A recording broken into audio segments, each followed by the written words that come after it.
आज हमने जो जिला देखना है तो वो जिला है हमारा पौड़ी गढ़वाल। तो इसके माध्यम से थोड़ा इसकी विशेष जानकारी के लिए थोड़ा मैप देख लेते हैं। तो आप ये पौड़ी गढ़वाल वाला सीन देख रहे होंगे, ये हमारा पौड़ी गढ़वाल है जिसकी सीमा टोटल 7 जिलों से लगती है हमारे। सवाल पूछता है उत्तराखंड में सर्वाधिक जिलों से सीमा बनाने वाला जिला बताइए, तो वो पौड़ी गढ़वाल है। 5 गढ़वाल के हैं और 2 हमारे कुमाऊं के हैं। गढ़वाल में केवल पौड़ी और उत्तरकाशी आप हटाइए, उसके बाद गढ़वाल के 7 जिलों में से बचे हुए 5 जिले इससे सीमा साझा करते हैं, जैसे हरिद्वार, देहरादून, टेहरी गढ़वाल, रुद्रप्रयाग और चमोली। 2 जिले हमारे कुमाऊं के हैं, अल्मोड़ा और नैनीताल। और जो नीचे वाली बाउंड्री आपको दिख रही है, ये बाउंड्री इसकी लगती है उत्तर प्रदेश के साथ। तो फैक्ट इंपॉर्टेंट हो सकते हैं, आपने ध्यान देना है। अब इसके अलावा अन्य महत्वपूर्ण फैक्ट हम अपनी पीडीएफ के माध्यम से देखने वाले हैं। तो बढ़ते हैं आगे। पहला पॉइंट देखते हैं पौड़ी गढ़वाल का स्थापना से रिलेटेड सवाल। तो इसकी स्थापना 1804 में। यह ब्रिटिश गढ़वाल की राजधानी भी थी।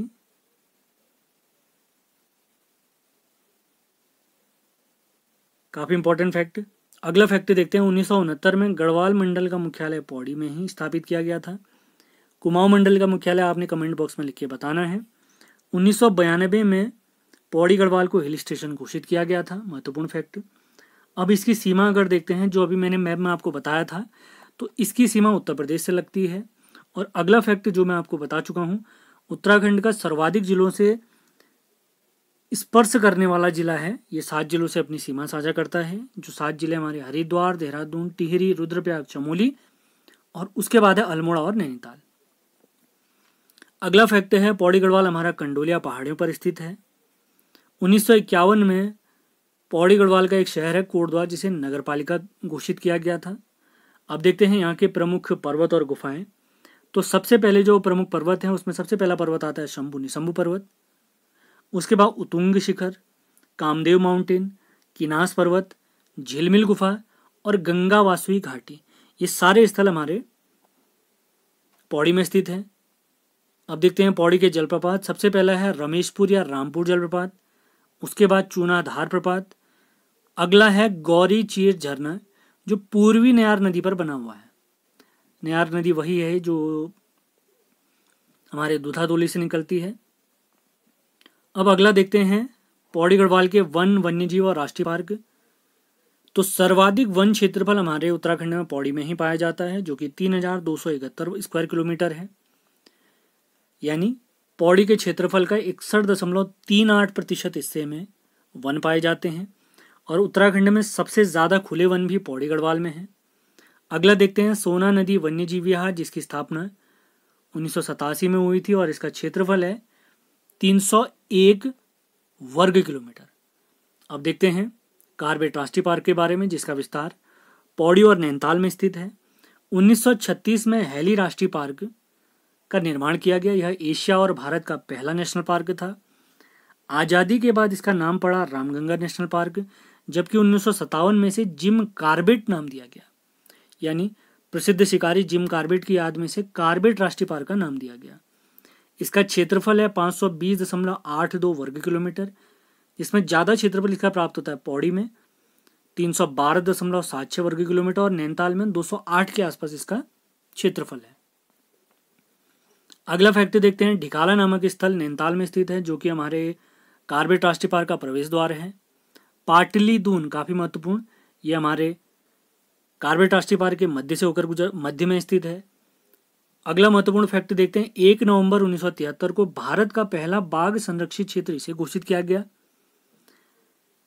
इससे पहले हमारा एक प्रोजेक्ट टाइगर आया था 7 अप्रैल 1973, जिसमें बाघों को बचाने के लिए विशेष योजना बनाई गई थी। उसी के तहत सबसे पहले कार्बेट राष्ट्रीय पार्क को संरक्षित पार्क घोषित किया गया बाघों के लिए।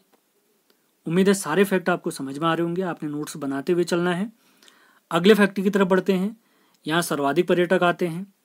सर्वाधिक पर्यटकों की दृष्टि से देखें तो सबसे ज़्यादा कार्बेट में, इसके बाद राजा जी और इसके बाद फूलों की घाटी में हमारे सबसे ज़्यादा पर्यटक आते हैं। अप्रैल 2012 में पार्क के चारों ओर का 500 मीटर का क्षेत्र साइलेंस जोन घोषित किया गया। 2013 में बाघों की सहायता के लिए special tiger protection force STPF का भी गठन किया गया है कार्बेट राष्ट्रीय पार्क में ही। महत्वपूर्ण फैक्ट है। अगले पार्क की तरफ बढ़ते हैं। अगला पार्क है हमारा राजाजी राष्ट्रीय पार्क।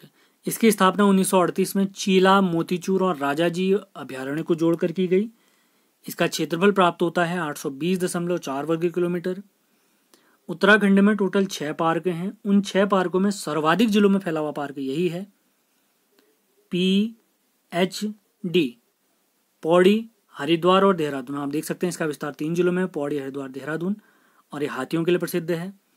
इसका नाम भारत के पहले गवर्नर जनरल C राजगोपालाचारी के नाम पर राजाजी राष्ट्रीय पार्क पड़ा, और यह राज्य का दूसरा सबसे बड़ा राष्ट्रीय पार्क है। पहला अगर पूछा जाता है तो आपने याद रखना है गंगोत्री राष्ट्रीय पार्क, जो कि 1989 में बना हुआ है। यह सबसे बड़ा राष्ट्रीय पार्क है। 2016 में कार्बेट नेशनल पार्क के बाद यह राज्य का दूसरा टाइगर रिजर्व बना हुआ है। इसका मुख्यालय अगर पूछते हैं तो आप ध्यान रखना है देहरादून में है, और यहाँ 23 प्रकार के स्तनधारी और 313 प्रकार के पक्षी पाए जाते हैं।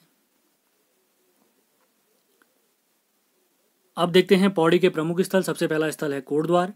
इसका अन्य नाम है गढ़वाल का प्रवेश द्वार, गढ़वाल का ग्रास्टिनगंज, स्टील सिटी ऑफ उत्तराखंड और मोरध्वज। कोटद्वार के बारे में फैक्ट देखते हैं। 1901 में इसे नगर का दर्जा प्राप्त हुआ।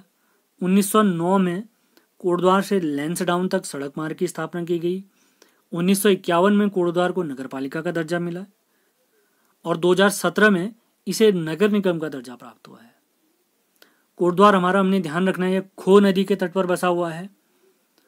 पौड़ी का एकमात्र रेलवे स्टेशन भी हमारे कोटद्वार में ही स्थित है। इसके आसपास के प्रमुख स्थल हैं सिद्ध बलि मंदिर, Buddha park, Saint Joseph cathedral church. अगला स्थल देखते हैं कड़वाश्रम। यह प्राचीन विद्यापीठ है जो मालिनी नदी के तट पर स्थित है। अगर पर्वत पूछे जाएं तो यह स्थल है हेमकूट और मणिकूट पर्वतों के मध्य। कालिदास जी ने यहीं पर मालिनी नदी के तट पर अपना उपन्यास महाकाव्य अभिज्ञान शाकुंतलम की रचना की है, और कालिदास जी ने इस स्थल को किसलय प्रदेश भी कहा है। ये वही स्थल है जहाँ पर राजा दुष्यंत और शकुंतला का प्रेम प्रसंग हुआ था, और इन्हीं के पुत्र भरत के नाम पर हमारे इस देश का नाम, मान्यता है कि इन्हीं के नाम पर हमारे देश का नाम भारत पड़ा था। अगला स्थल देखते हैं पौड़ी का लैंसडाउन। इसकी स्थापना 4 नवंबर 1887 को हुई। इसका पुराना नाम जो प्राप्त होता है वो है कालो का डांडा। यहाँ के प्रमुख स्थल देखते हैं Saint Mary's church, Tiffin Top, Kaleshwar मंदिर। 1923 में गढ़वाल रेजिमेंट का युद्ध स्मारक यहीं पर बना। यहीं पर गढ़वाल राइफल्स का कमांड ऑफिस भी स्थित है। यहाँ के प्रमुख स्मारक अगर देखें तो दरबान सिंह नेगी जी का स्मारक और गब्बर सिंह नेगी जी का स्मारक भी यहीं पर स्थित है। अगले स्थल की तरफ बढ़ते हैं। ये स्थल है हमारा पौड़ी का श्रीनगर। 1840 से पहले यह ब्रिटिश गढ़वाल की राजधानी थी। इसके बाद राजधानी बनी पौड़ी। मौलाराम चित्र संग्रहालय श्रीनगर में स्थित है। 1973 में जब गढ़वाल और कुमाऊं विश्वविद्यालय बने थे तो आपने ध्यान रखना है 1973 में गढ़वाल विश्वविद्यालय का मुख्यालय श्रीनगर को ही बनाया गया। यहाँ के प्रमुख स्थल देखते हैं गोरखनाथ गुफा, महेंद्रांचल पर्वत, इंद्रकील मणिकनाथ मंदिर, मज्जू घोष मंदिर, अष्टावक्र मंदिर, राज राजेश्वरी मंदिर। अगले प्रमुख स्थल की तरफ बढ़ते हैं दुगड्डा। यह स्थल सिलगाड़ और लंगूर नदी के तट पर बसा हुआ है। इसे बसाने का श्रेय जाता है पंडित धनीराम मिश्र जी को, और इसका प्राचीन नाम प्राप्त होता है पुरानी किताबों में नाथोपुर। 1930 और 45 में हमारे जवाहरलाल नेहरू जी यहाँ यात्रा पर आए थे, और इसी स्थल में 1930 में चंद्रशेखर आजाद जी व भवानी सिंह रावत जी ने 7 दिन पिस्तौल चलाने की ट्रेनिंग भी यहीं पर ली थी। और इसी दुगड्डा स्थल में भवानी सिंह रावत जी ने शहीद मेले की शुरुआत भी की है। हमने ध्यान रखना है, काफी इंपॉर्टेंट फैक्ट है। और दुगड्डा को ही शिव प्रसाद डबराल चारण जी की कर्मस्थली भी माना जाता है। अगले स्थल की तरफ बढ़ते हैं। अगला स्थल है हमारा देवलगढ़। इसे बसाने का श्रेय जाता है कांगड़ा नरेश देवल को। कांगड़ा हमारे हिमाचल प्रदेश में है। 1515 में गढ़वाल नरेश अजयपाल ने इसे अपनी राजधानी बनाया।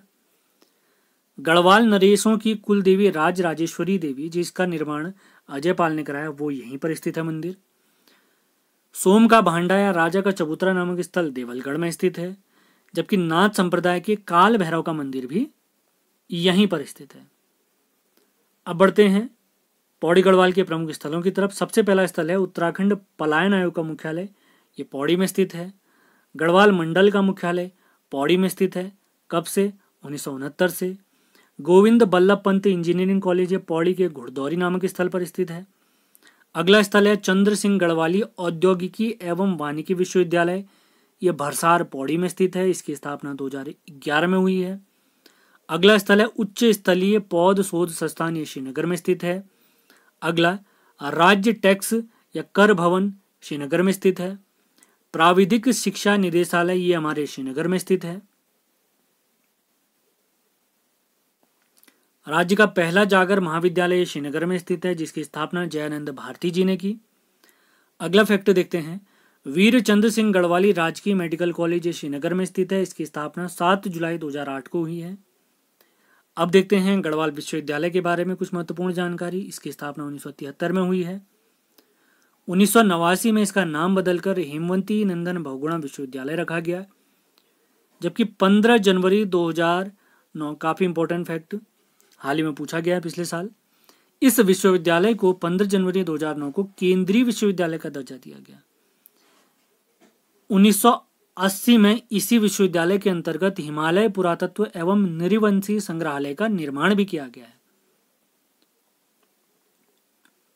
अब देखते हैं पौड़ी गढ़वाल के प्रमुख व्यक्तियों के बारे में जानकारी। सबसे पहले व्यक्ति हैं तिलू रौतेले जी। इनका जन्म गुराड़ गांव में हुआ है, जबकि इनका उपनाम प्राप्त होता है गढ़वाल की झांसी की रानी। 15 से 20 वर्ष की आयु के मध्य इन्होंने 7 युद्ध लड़े थे तथा कत्यूरियों को हराया। इनकी घोड़ी का नाम था बिंदुली, जबकि इनकी सहेलियों का नाम था, जिन्होंने युद्ध में इनकी मदद की थी, वेलू और देवली। इनकी हत्या कत्यूरी सैनिक रामू रजवार ने की थी नयार नदी के तट पर। जब हमारी रानी स्नान कर रही थी, उसी दौरान धोखे से इनकी हत्या की गई। और तिलू रौतेली जी का मेला लगता है रिंगली खाल में, रिंगली खाल। अगले व्यक्ति देखते हैं वीर चंद सिंह गढ़वाली जी, जिनका जन्म 24 दिसंबर 1891 को मसौ गांव में हुआ है। पेशावर कांड के नायक भी इन्हीं को माना जाता है। ये कांड हुआ था 23 अप्रैल 1930 को। गढ़वाली जी के नेतृत्व में 2/18 गढ़वाली सेना ने निहत्थे आंदोलनकारियों पर गोली चलाने से मना कर दिया था। इस समय देश में चल रहा था सविनय अवज्ञा आंदोलन। उसी के सपोर्ट में खान अब्दुल गफ्फार खान पेशावर में आंदोलन का नेतृत्व कर रहे थे। तो उसी दौरान गढ़वाली जी ने निहत्थे आंदोलनकारियों पर गोली चलाने से मना कर दिया था। तो इसके बाद इनका कोर्ट मार्शल हुआ था। तो गढ़वाली जी का केस लड़ा था बैरिस्टर मुकुंदी लाल जी ने। गढ़वाली जी को 11 वर्ष से 3 माह 18 दिन की सजा हुई और इसके बाद ये 1941 में रिहा कर दिए गए थे। 23 अप्रैल को इनकी याद में पौड़ी में एक मेला क्रांति दिवस के रूप में मनाया जाता है। इनकी जीवनी राहुल संकीर्तन जी ने लिखी है, महत्वपूर्ण फैक्ट है। और इनका निधन हुआ है 1 अक्टूबर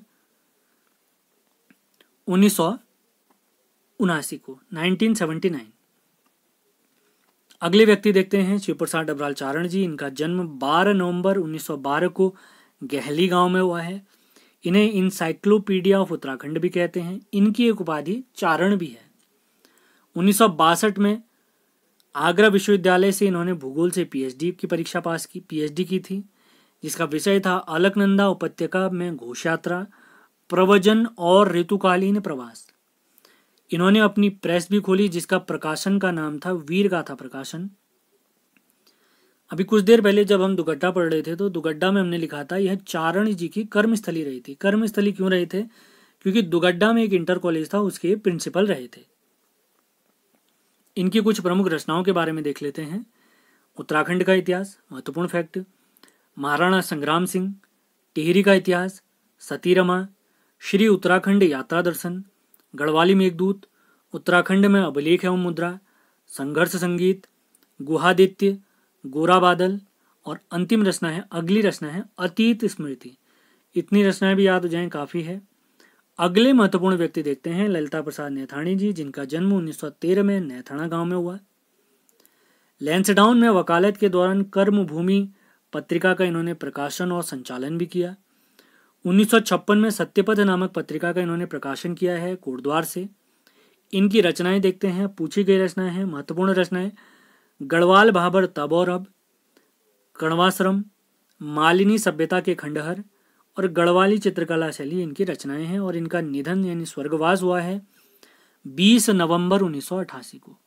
20 नवंबर 1988 को। अगले व्यक्ति देखते हैं अनिल जोशी जी। ये पर्यावरणविद और समाज सेवी रहे हैं। 2006 में इन्हें पद्मश्री प्राप्त हुआ है। 1979 में पर्यावरण अध्ययन एवं संरक्षण के लिए इन्होंने हेस्को नामक एक संस्था बनाई है।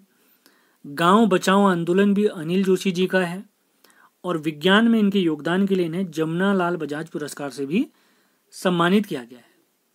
अगले प्रमुख व्यक्ति देखते हैं भक्त दर्शन जी। इनका जन्म 12 फरवरी 1912 को भौराड़ गांव में हुआ है। 14 जनवरी 1921 को बीडी पांडे जी के नेतृत्व में कुली बेगा रजिस्टर को सरयू नदी में बहाया गया था। तो इसी घटना से प्रभावित होकर इन्होंने आजीवन खादी वस्त्र धारण करने का निर्णय लिया था, जबकि अपने नाम के पीछे से इन्होंने जाति सूचक शब्द भी हटा दिया था। 1939 में भक्त दर्शन जी और भैरवदत्त धूलिया जी ने कर्म भूमि नामक समाचार पत्र भी निकाला, जो कि साप्ताहिक था और लैंसडाउन से प्रकाशित होता था। इनकी प्रमुख उपलब्धियां और पुस्तकें देखते हैं। 4 बार लोकसभा के सांसद भी बने हैं पौड़ी से। कानपुर विश्वविद्यालय के कुलपति भी रहे थे। उत्तर प्रदेश हिंदी संस्थान के उपाध्यक्ष रहे हैं। इनकी कुछ प्रमुख किताबें देखते हैं, जो one of the most important किताबें हैं हमारे उत्तराखंड की परीक्षाओं के लिए। तो किताबें देखते हैं इनकी गढ़वाल की दिवंगत विभूतियाँ, मुकुंदीलाल बैरिस्टर स्मृति ग्रंथ, सुमन स्मृति ग्रंथ और स्वामी रामतीर्थ स्मृति ग्रंथ। ये सभी इनकी रचनाएं हैं। सारे इंपॉर्टेंट फैक्ट मैंने लिखे हुए हैं। इसके अलावा आपको खुद भी सेल्फ स्टडी करनी है और महत्वपूर्ण फैक्ट लिखने हैं, और कुछ एक्स्ट्रा फैक्ट आपको पता चलते हैं तो कमेंट बॉक्स में ज़रूर लिखें। सेशन कैसा लग रहा है आपको ज़रूर लिखना है। आपने नोट्स बनाने हैं, वीडियो ध्यान से सुनना है। उसके बाद पसंद आता है तो उसको लाइक और शेयर ज़रूर करना है। अगले व्यक्ति देखते हैं हेमंती नंदन बहुगुणा जी, जिनका जन्म 25 अप्रैल 1919 को बुधानी गांव में हुआ है। इनका अन्य नाम हिमपुत्र या धरतीपुत्र भी प्राप्त होता है। 1957 में कांग्रेस से विधायक बने, जबकि 1972 में इलाहाबाद से लोकसभा सांसद चुने गए। 1973 में उत्तर प्रदेश के मुख्यमंत्री बने थे, लेकिन आपातकाल के दौरान जब ये इंदिरा गांधी से नाराज हो गए थे तो 1975 में इन्होंने सीएम पद छोड़ दिया था। उसके बाद इन्होंने 1979 में लोकतांत्रिक समाजवादी पार्टी बनाई, जबकि 1984 में इन्होंने दलित मजदूर किसान पार्टी का गठन किया। अपने कार्यकाल के दौरान इन्होंने उत्तराखंड के लिए, हमारे उत्तराखंड वाले क्षेत्र के लिए, पहाड़ी क्षेत्रों के लिए एक अलग मंत्रालय बनाया था, जिसे कहते हैं पर्वतीय विकास मंत्रालय। इनकी एक किताब है, हम देखते हैं, इसको ध्यान रखना है हमने, इंडियनाइज हम। उम्मीद है ये सारे फैक्ट आपको समझ में आए होंगे। बहुत महत्वपूर्ण वीडियो हमने आपके लिए बनाई थी।